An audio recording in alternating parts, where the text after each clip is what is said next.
Hey everyone, welcome to Cooking with Champagne. What day is it? Friday! And what happens on Friday? Dessert and cocktails! Woo! That's right, welcome to Friday. The week is gone, it's the weekend, it's time for us to just kick back, relax, especially if you're one of the lucky ones who have a job and you work all week. Today we're making banana wontons with some brown sugar. Why do you taste so good now? And I'm putting some cinnamon in there as well. That's what I did right here.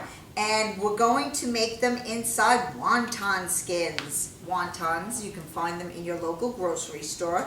They come in packages like this. Wontons are not only for stuffing shrimp and what they use it for the Chinese restaurants, but you can make desserts out of them as well. So that's what we're doing today. I already started. I have maybe about a half a dozen wontons right here I already made. So I'm going to show you how we make them. But first I want to tell you that you should always heat your oil first. Your oil has to be between 325 and 350. So let's see where we're at right here. This is a candy thermometer.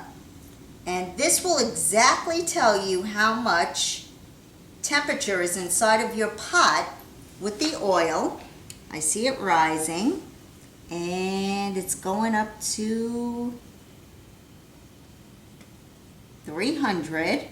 It's about 300 now. A little over 3, I think. Yep. And it's going up to about 320.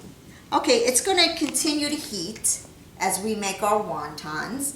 Now, if you don't have a candy thermometer, I'll show you just before we throw in our wontons that you could take a piece of bread and see how the bread toasts.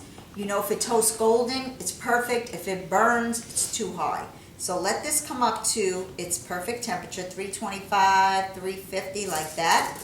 So let's come over here and make our wontons. I have bananas that are ripe. I picked the ripest banana that I could find in the food store and our wontons. So now with the wontons, make sure you take individual pieces because these do stick together. So you have to make sure that you pull them apart and they're single slices. What I do is I slice the banana and then I dip it in the brown sugar and cinnamon, just like that.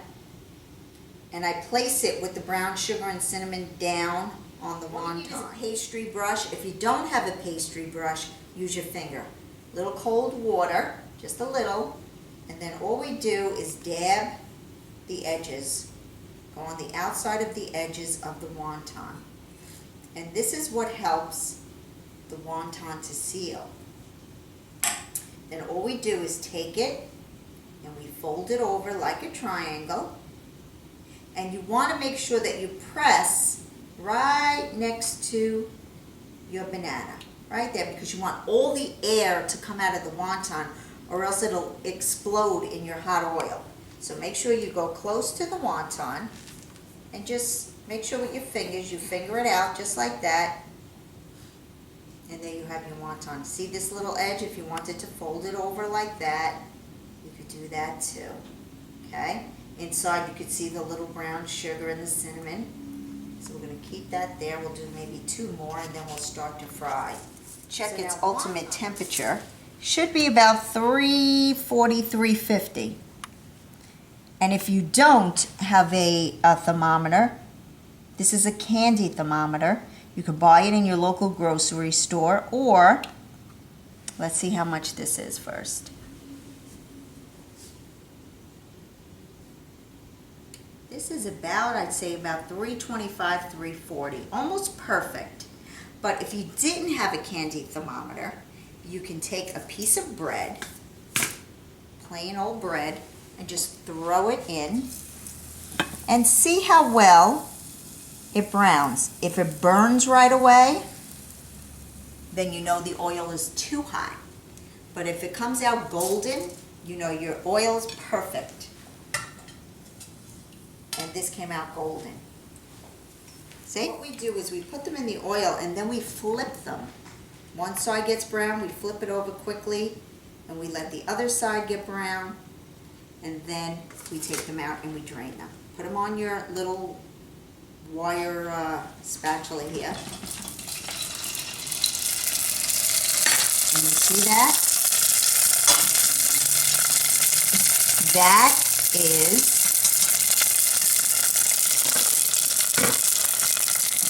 perfect. Just be careful, make sure you do it away from you.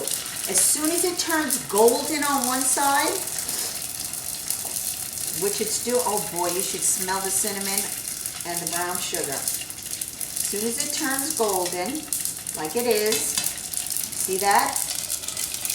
I flipped it. Perfect. That's how you want them. You want them a light golden brown. Make sure your oil is not too high now. Keep an eye on that temperature. If you see that they're starting to burn a little or get dark very fast, then you have to lower your heat. Look how beautiful and golden these came out. We're going to plate those, and we're just about finished now with this. We'll take these out in just a few. These about done. So over the break, I chopped up some walnuts. If you can find them finely chopped, great. If not, just chop them. I sliced some apples for our Caramel Apple Martini. Just wanted to show you a little tip with the brown sugar. Usually when you buy brown sugar and you open it, after you open it, it becomes very hard, like a rock. But if you take it out of the box and you put it in a Tupperware and you put a piece of bread on top, the brown sugar stays very moist and sandy. Exactly the way you want it to be when you take it out to use it again. See that? Beautiful. They're nice and they're golden. And the reason why we set them on paper towels is to absorb the oil. We want them to stay and absorb the oil.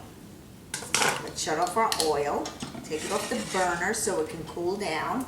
And what I like to do is take a paper towel and just put it over the wonton so it absorbs whatever's on top, just until we plate them.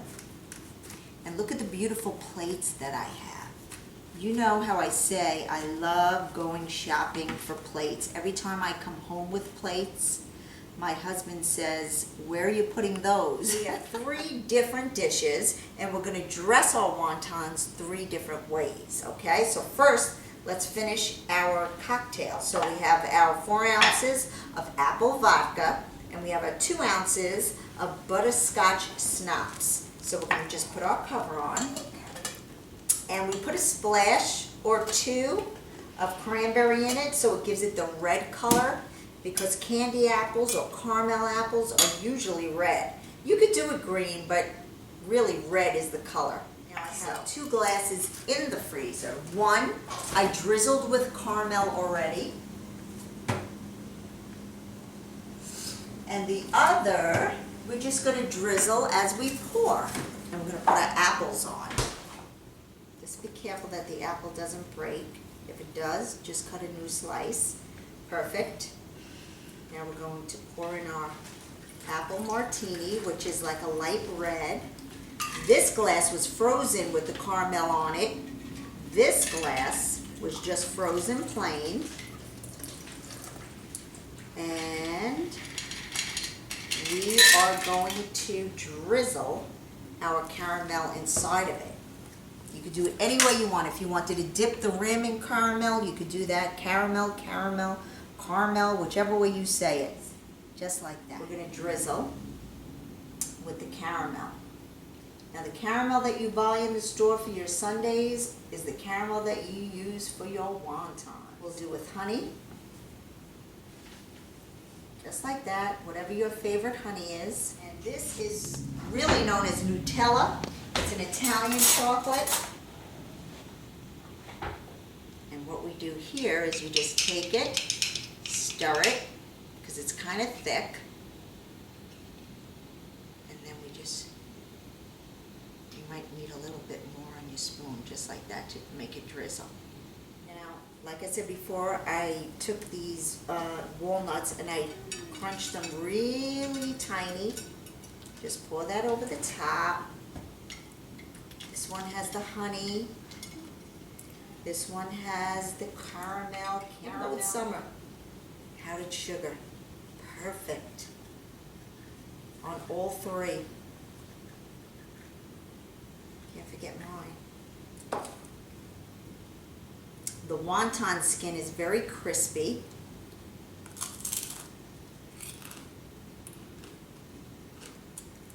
And the inside is very tender with the banana, and you taste the cinnamon and the brown sugar. The chocolate is wonderful because it has hazelnut in it.